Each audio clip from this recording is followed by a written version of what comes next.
7가지 문제점에 대해서 한번 알아보도록 하겠습니다. 우선 소재에 문제가 있을 수 있다 하는 거예요.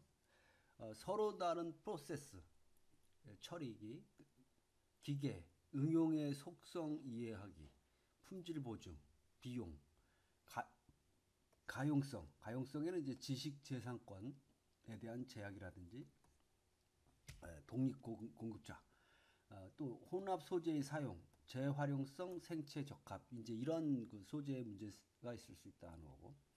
그다음에 설계와 개발, 이 적층 가공의 설계와 개발을 위한 지침서와 교육 프로그램의 필요성, 적층 가공의 제약에 대한 이해, 적층 가공에 대한 능숙한 전문가 확보, 설계 데이터 보안, 이제 이런 문제가 있을 수 있다. 기술과 교육, 기술 도입을 위한 적절한 방법이 없다. 부재, 설계, 생산, 소재, 시험에 그렇다는 거고요. 현 노동자 능력 향상에 대비해서 차세대 노동자 교육, 소비자 교육, 학교에서의 교육 이런 것들이 이제 문제가 될 수 있다. 우리 몇 번 얘기했잖아요. 이 교육이 지금까지의 이루어왔던 교육은 20세기형이었잖아요. 암기 위주의 뭐 여러 가지. 근데 이게 이제 세상이 변한다고 4차 산업혁명 시대가 되면서 21세기로 변하는데 무엇을 어떻게 가르쳐야 되느냐. 이 교육계에 빠져 있는 가장 큰 딜레마예요. 도대체 어떤 학생이 우수한 학생이냐. 이제 이런 부분에 대해서 나온다. 다음에 비용 투자 파이낸싱, 인식 재고와 도입, 시험이라든지 확장, 기계 구입의 위험을 줄이기 위한 자금 조달, 특히 영세기업 또는 중소기업 위주로 전체 비용, 사후 처리와 시험에 비용 투입되는 비용 포함해서 이 소재 비용 이해하기. 이게 결국은 점점 이 그 비용 자체가 커지기 때문에 이 자본주의의 가장 큰 문제는 뭐예요? 대기업이 독식을 해버린단 말이에요. 그럴 수밖에 없죠. 대기업이 더 많이 만들기 때문에 돈 있는 사람이 자꾸 만들고 영세업자들은 점점 더 어려워지는 이런 것이 이제 가장 큰 문제다. 기준 및 규제, 프로세스, 소재, 소프트웨어, 제품 응용 등의 전반적인 기준 및 특정 산업에 특화된 표준이 없다. 당연히 이제 없죠. 인식된 기준 또는 실제 기준이 없는 거고, 특히 항공, 우주, 헬스케어, 자동차 산업 분야의 어떤 기준 및 규제가 없다. 측정, 검사, 시험, 데이터 라이브러리, 시험 기준, 일반 기준과 산업별 기준, 소재 검사, 공정중 검사, 최종 검사, 대량 생산을 위한 시험, 비파괴 검사, 로깅과 데이터 개방을 통한 품질 보증. 이런 문제들도 있을 수 있고, 지식재산권의 보호 및 비밀 유지, 지식 공유를 위한 개방과 투자 가치를 위한 상업적 보호 사이의 균형 맞추기, 지식재산권을 어떻게 집행할 거냐, 이제 이런 문제가 있다는 거고. 기술과 교육의 문제는 아마도 가장 시급하고 가장 중대한 문제일 거다. 이런 기술과 교육의 문제, 교육. 참 어렵죠. 그렇죠? 쉬운 일이 어디 있어요.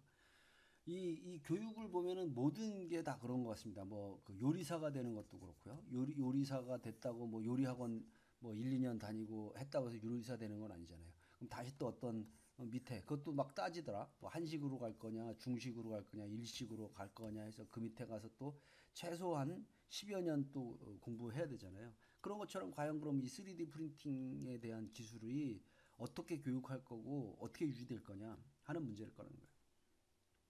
이 문제가 해결되지 않으면 다른 장애물들을 극복하더라도 이익이 발생하지 않기 때문이다. 지금 당장 필요한 것은 기술을 당장 사용할 수 있도록 노동자의 능력을 향상시키는 것이다. 근데 이게 노동자의 능력이 향상이 되냐 이거야. 그러니까 이 능력을 향상시킨 인간만 살아남는다. 이제 이런 얘기도 있어요. 그러니까 지금 우리 그 어린이들, 청소년 가진 부모들이 다 고민하는 게 특히 남자애들. 우리 애는 뭐 게임만 해요. 뭐 이러잖아요. 게임만 하고 공부는 안 하고 막 이러다가 우영부영 군대 갔다 와서 군대 갔다 제대하고 뭐 대학도 나오긴 나왔는데 또 우영부영 해서 이 자꾸 지지멸멸하게 이제 가는 거지. 어떤 이런 능력을 향상시키기 위해서 쭉 가는 게 아니라 작심삼일 가다 말고 그러면서 이제 점점 사회하고는 격리돼 가는 기술적에서.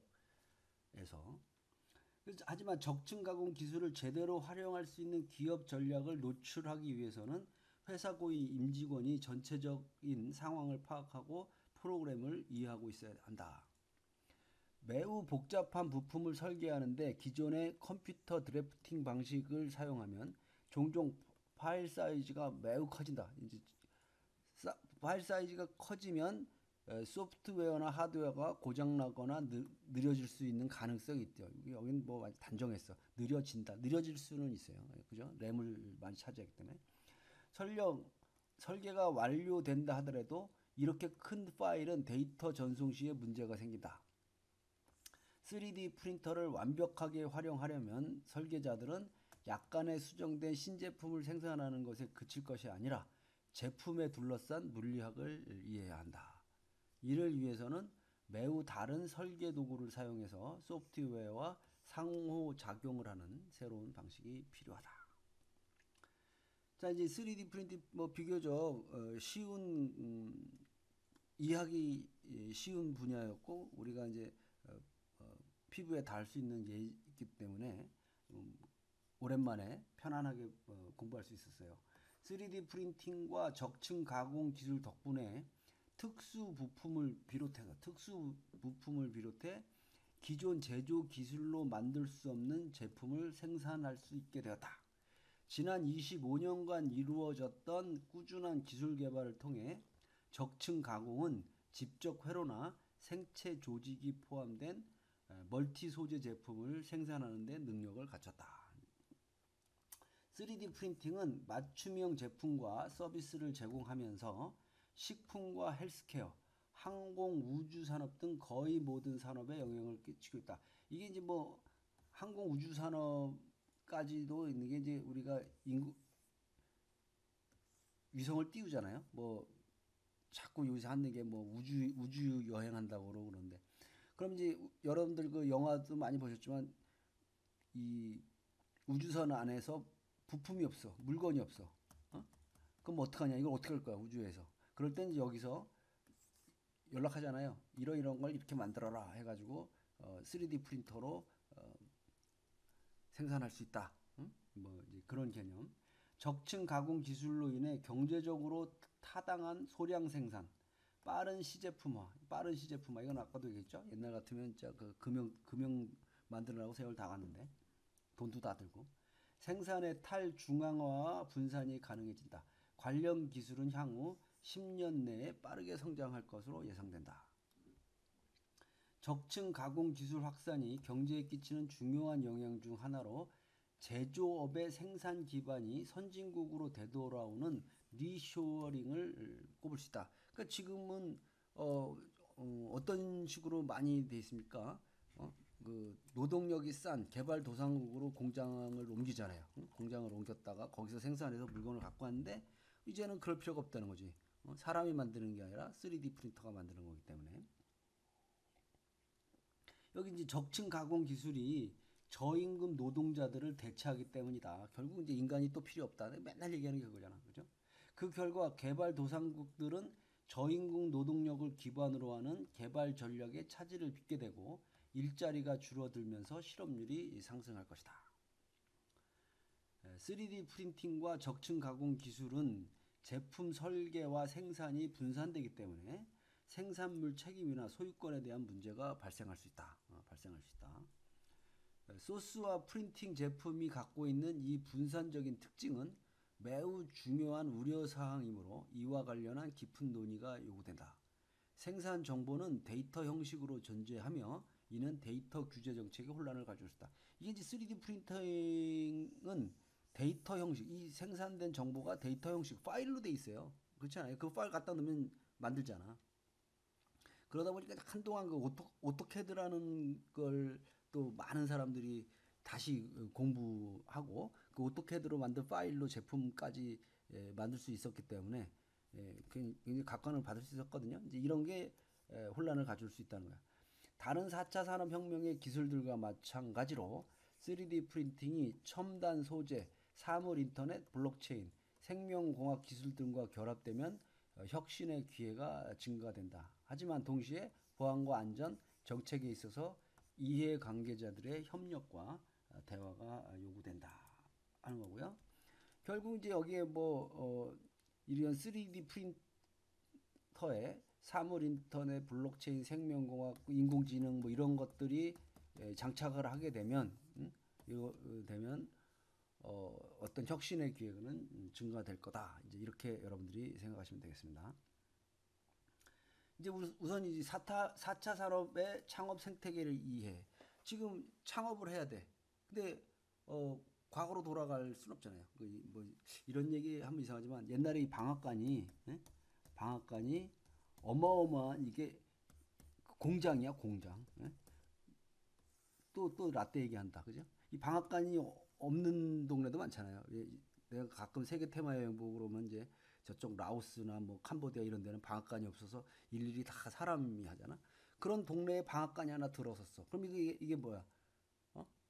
획기적인 거잖아요. 그래서 이 공장에 만들어가지고 이제 방앗간에서 떡도 만들고 쌀도 이제 도정하고 이제 그러지 않습니까? 그럼 이제 제가 이 얘기를 왜 했냐면 4차 산업혁명에 따라서 창업 상태가 바뀐다고. 지금 와서 방앗간 만들 수는 없지 않냐 이거지. 그죠?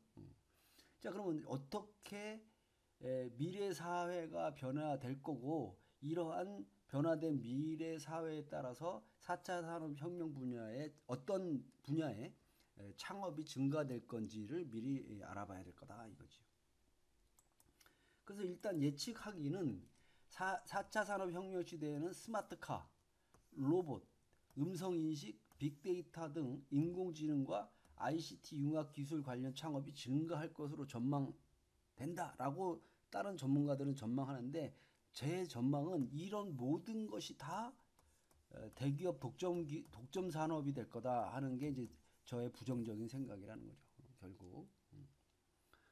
예를 들어서 물론 여기서 개 중에 이제 아이디어를 내 가지고 하실 수는 있지만 우리 지금 카센터 하시는 분들 고민하는 게 뭐야? 스마트카 나오고 전기 자동차 나오면 정비소에서 할 게 없다는 거잖아요. 지금도 거의 고장이 안 나는데 전기 자동차는 고장 날 일이 없고 고장 나면 부품을 바로 갈아버린다는 거 아니야. 그럼 어디 가서 AS 센터에서 하지? 안 와요. 엔진 오일도 안 갈아. 타이어 펑크 날 정도로만 올라나?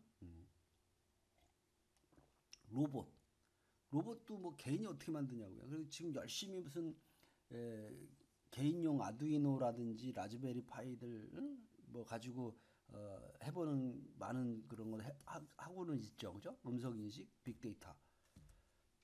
이게 보라고. 난 아무리 봐도 이게 개인적 소규모의 창업의 아이템으로는 안 맞는다. 이게 내가 부정적인 생각입니다. 그럼 지금까지 정보기술 발전 단계별 주요 창업 기업을 한번 보시면 옛날에 1960년대까지 이 전자정보기술의 태동 이제 다시 옛날로 돌아가면 또 내가 잘하는 분야니까 좀 신난단 말이야. 제일 처음 보는 게 라디오, 무선통신. 무선통신 이전에 우리나라 같은 경우에는 이제 유선통신, 전화기.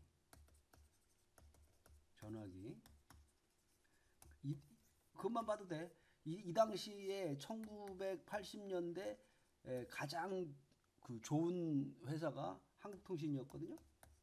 한국통신 어마무시했어요. 한국통신.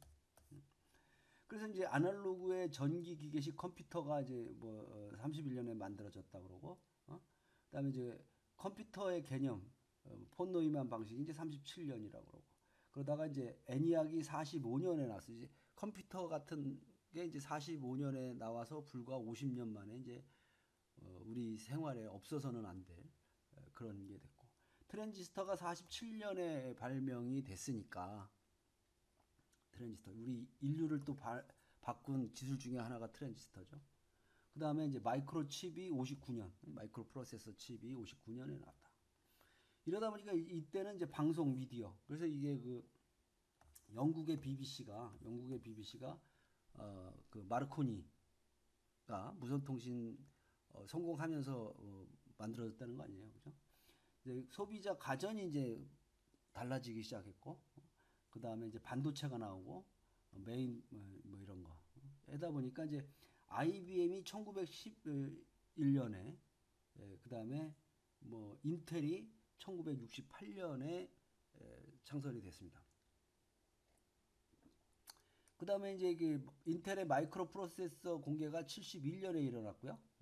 그다음에 비디오 게임이 이제 72년에 비디오 게임이 나고 이더넷 우리 인터넷 하는 거 있잖아요. 이더넷. 그 다음에 뭐 PC MS 윈도우가 83년에 나왔습니다. 이것도 획기적인 거였죠. 그래서 윈도우 3.0, 윈도우 3.1, 해갖고 뭐 GUI 구입 방식 어쩌고 그랬는데 여러분들 옛날에 도스 하던 분들 이것도 라떼 얘기인데 이 도스를 쓰다가 도스 뭐 카피 A 땡땡 B 땡땡 하던 시절에 에서 이제 윈도우가 나오면서 이제 뭐 탐색기 나오고 획기적인 GUI다 이랬고 또 이 윈도우 자체를 그 맥킨토시에서 뭐라 그래 모방했다 이래가지고 뭐 소송 걸고 막 그랬어요. 사무기기가 나왔고 퍼스널 컴퓨터, 소프트웨어, IT 서비스들이 이제 80년대까지 나왔고요. 이 퍼스널 컴퓨터 초창기 때 컴퓨터 조립해서 돈 많이 버신 분들 많죠. 마이크로소프트웨어사가 1975년에 만들어졌고요. 애플이 76년, 애플이 76년, 오라클이 77년. 이때가 다 70년대 때 일어난 거죠. 여러분들 뭐 MS 애플 모르는 사람 없을 테고. 그러다가 이제 그 인터넷이 확산됩니다. 90년도부터 2000년대까지. 월드와이드 웹이 91년, 웹브라우저가 93년에 나왔고요. 처음에 웹브라우저는 우리나라만 이렇게 아주 열심히 익스플로러 쓰고 옛날엔 넷스케이프라는 게 굉장히 많이 썼었거든요. 그러다가 이제 넷스케이프 사라졌죠. 그다음에 페이지 링크 알고리즘 이게 이제 96년도 얘기입니다. 그다음에 이제 인터넷망이 생겼고 검색 및 포털 업체들이 이제 나타나기 시작했습니다. 그래서 포털의 1세대가 야후 아닌가요? 야후가 가다가 지금은 이제 뭐 구글이 거의 뭐 장악을 해버렸죠. 전자상거래가 이제 도입이 됐고요. 온라인 게임, 전자상거래. 참 지금 예측하면 다 눈에 보이는데 이 당시에는 하나도 안 보였어, 그죠? 구글이 98년에 나왔다는 겁니다. 처음에 종업원수 54명으로 시작했다는 거잖아요. 자, 그러면 이제 2000년 이후에는 뭐냐?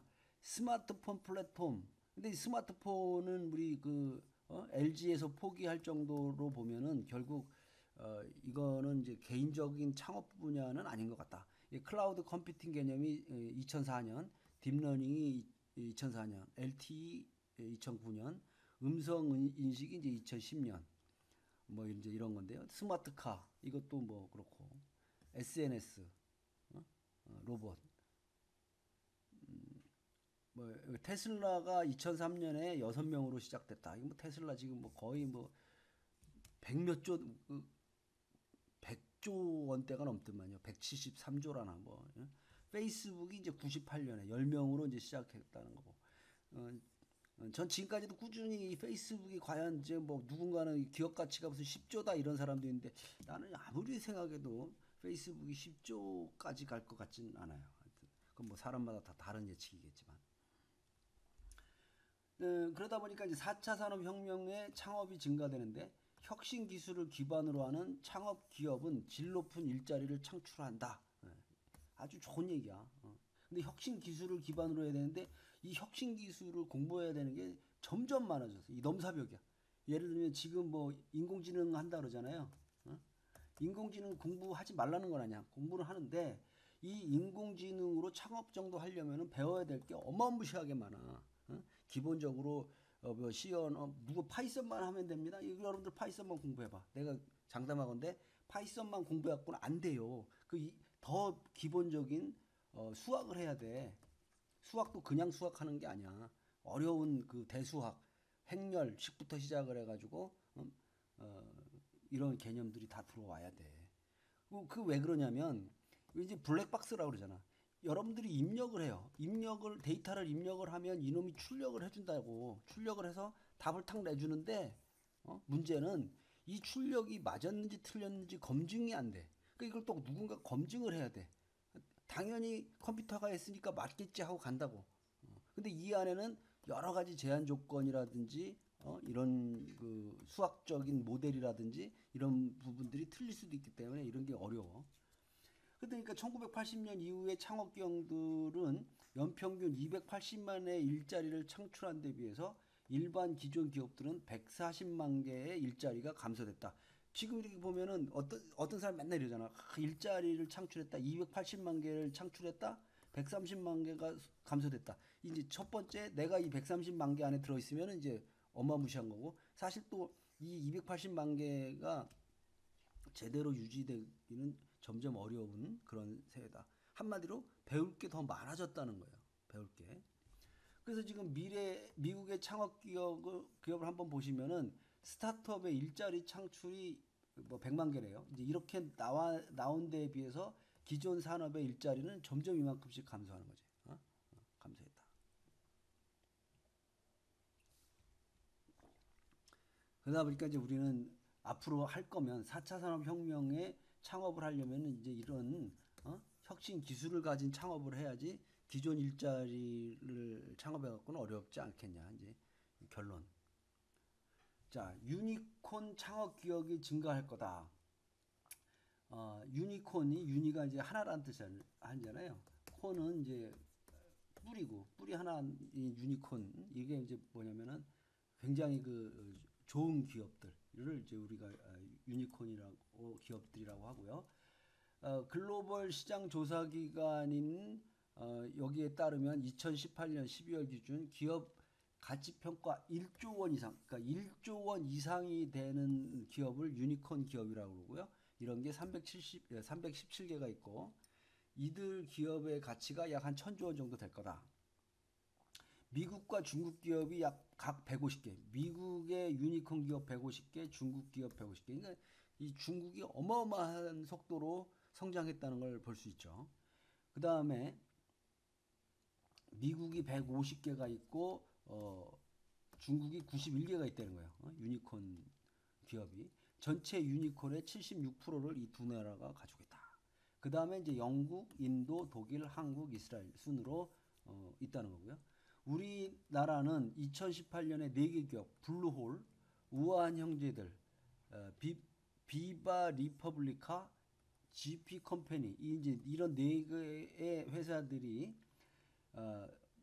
그 다음에 2019년에 야놀자가 편입되면서 세계에서 6번째 많은 유니콘 기업을 보유하게 됐습니다. 이 우아한 형제들이 이제 배달의 민족, 배민이 됐고, 이게 벌써 이제 예측들을 한 거지. 예측들을 했고, 2018년도에 벌써 이제 이런 기업들이 유니콘 기업 반열에 들어간 거죠. 여기 이제 그 유니콘 창업을 보면 이제 미국, 이렇게 현재, 그 다음에 이게 2018년도에 54개였던 게 이제 전체적으로 이제 150개 중에 2018년도에만 미국에서 54개가 늘어났다는 거예요. 중국이 이제 35개 늘어났고, 우리나라는 어딨나 지금 영국, 인도, 독일, 여기 대한민국 3개 늘어났다. 처음 6개 있던 게 이제 3개 됐다는 거죠. 자, 그래서 이제 여기 보면 유니콘 창업 기업의 증가로 우리나라가 2018년까지 6개였어요. 쿠팡, 옐로우 모바일, LMP, 코스메틱, 클래프톤, 이게 이제 블루홀이었고, 우아한 형제들, 이게 이제 그 배달의 민족, 그 다음에 여기 야놀자, 무신사, 그 다음에 뭐 여기에 여러 개로 세계에서 5번째로 많은 유니콘 기업을 보유하게 되었다 하는 거고요. 여기 이제 보세요. 쿠팡의 기업 가치가 약 한 10조 정도 된다. 2014년에 들어왔고요. 옐로우 모바일 40억. 그 다음에 우아한 형제들 배달의 민족이 약 한 3조 9,700억이니까 4조 정도 되네. 야놀자도 1조 2천억 정도 보는데, 이 등재 시점이 2019년에 등재했으니까요. 위메프도 약 3조가 넘네요. 무신사도 2조 2,500 원이 되는 이러한 기업들을 우리가 가지고 있다. 그러니까 이런 걸 보면서 이제 창업해봐라 뭐 이러면서 하는데, 과연 이들만큼 좋은 아이디어와 기술로 무장하고 있어야지 이게 가능하다는 거 아니겠습니까? 자, 여기까지 수업 2교시 수업 마치도록 하겠습니다.